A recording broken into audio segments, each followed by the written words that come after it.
Da 150 anni Nardo Giovanni Terrazzi alla Veneziana. I pavimenti più belli del mondo. Bentrovati al Meteo.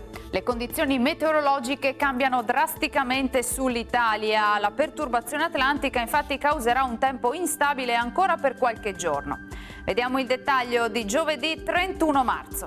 Sul Veneto cielo molto nuvoloso con precipitazioni anche a carattere di rovescio. In pianura saranno all'inizio diffusi e di moderata entità, poi via via più radi e a carattere sparso a partire dalla serata. Temperature sostanzialmente stazionarie, localmente in lieve calo, minime tra 7 e 9 gradi, massime comprese invece tra i 10 e i 13 gradi all'incirca. Spostiamoci ora sul Friuli Venezia Giulia, anche in questo caso il cielo sarà coperto con piogge deboli o moderate un po' su tutta la regione, più abbondanti sulla fascia orientale, su Alpi e Prealpi Carniche, deboli nevicate a partire dai 1300-1500 metri. Temperature minime tra 8 e 10 gradi, massime sui 10-12 gradi.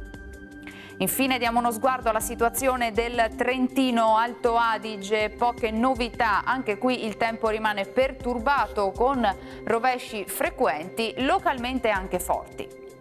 Temperature minime intorno agli 8 gradi, massime sui 14 all'incirca.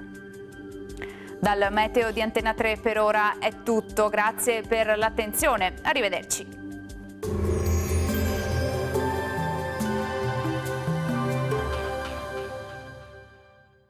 Da 150 anni Nardo Giovanni Terrazzi alla Veneziana. I pavimenti più belli del mondo.